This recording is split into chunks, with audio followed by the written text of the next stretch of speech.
let's get it over with. Hello, and welcome to Mikey's Film Corner. I'm your host, Mikey. Dracula 2025. Spoilers ahead. Before I start this review, I'd like to mention that I completely forgot to review this movie on my live stream. It's already uploaded on my channel if you haven't checked it out already. Thought I'd do a separate review, honestly, because there's a lot more to unpack with this movie than I initially thought. Let me start off by saying should have included it in that stream.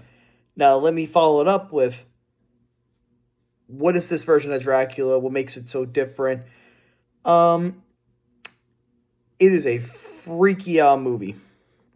This version of Dracula is kind of more about a knight who betrays like the priesthood and like the royal like family, and essentially Vlad, which is the character's name in this movie, the Dracula in this movie, essentially, he basically betrays like his family.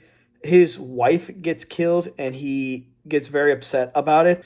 And one thing I will say is, I'll give the movie this.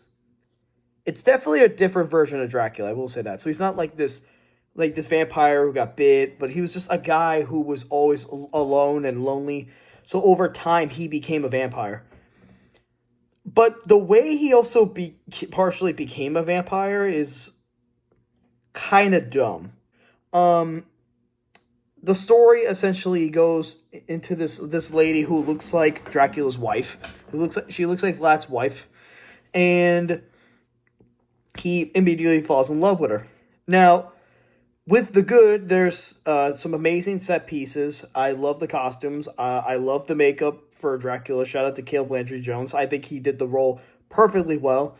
And other than that, that's the only good I can really give you. I mean, actually, no, that's a lie. The editing's not bad, although it's kind of weird at times, but it's not the worst thing in the world. The camera work's actually pretty solid. I liked where the direction was going in the first half of the movie. I will say that. I liked it where it was going in the first half of the movie. And then came the perfume scene.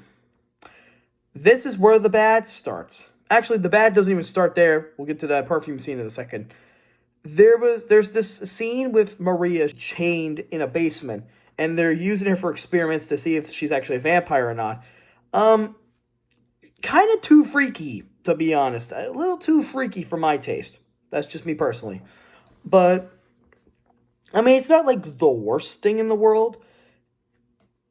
Maybe we tone down the freakiness a little bit. And speaking of freakiness, let's talk about the perfume scene. Or the cologne scene, whatever you want to call it.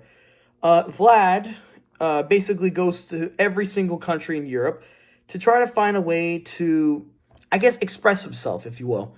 And he decides to get this perfume from Italy, where it hypnotizes people instantly. And he takes full advantage of it, of its capabilities, if you will. And the scene that follows after this is horrendous as all hell. We go from this man grabbing a bottle of perfume, swooning the ladies in Italy, to everybody in a masquerade dancing to the rhythm of his body. It is unbelievably cringe. It is undeniably awful. I have never felt more like astonished by how bad a scene could be. I didn't know you could do that. Like, Danny Elfman's score, which I'll get into later, which I absolutely adored. This movie had some amazing score pieces from Danny Elfman, but my God, this scene doesn't need to exist. Like, who the hell thought this was a good idea? What was Luc Besson smoking? Like, what are we doing? We don't need people masquerading around, and then next minute, you know, bam, Vlad like starts biting people's necks. Yeah, like all hell breaks loose. Like, what do we do? Why does it need to exist? I think the only acting performance I'm not the biggest fan of is Christoph Waltz. He just exists and he doesn't really do much. He's a 2-time Academy Award winner, and you're not using him for anything. Like, you barely used him at all. Like, what are we doing? Give him more to work with. What do we do? Stupid. Stupid. I have no words. Now, I don't really got anything else to say other than I was heavily disappointed. This movie had so much potential. It had so much potential to be something awesome. And it's just a waste of a film. I cannot believe the guy who made The Fifth Element made this piece of crap. I'm astonished. Absolutely astonished. You had so much to work with, and the only good thing was really, let's be honest, Caleb Blanchard-Jones was really the only best thing in the movie, let's be honest. Where there's a lot of good, there's a lot of bad. And just, that second half is just not that great at all. And again, that masquerade scenes are just terrible. But regardless, I'm going to go ahead and just be honest about it. I'm going to give this like a 4 out of 10. Like, there was so much you could do. Like, you had all this untapped potential to make a great movie. And, like, just really disappointing. And also, the Danny Elfman score is just phenomenal. I cannot stress enough how much I love that score. Oh my god, it's incredible. If this movie could even get an Oscar nomination, just give it the makeup and the original score. It's perfect. I love it. I could have given this a 5 or a 6, but those masquerade scenes just really ruined the rating for me, so I'm giving it a 4 for now. If you guys enjoyed the video, please make sure to smash the like button and smash that subscribe button, and I will see you guys in the next video. Deuces.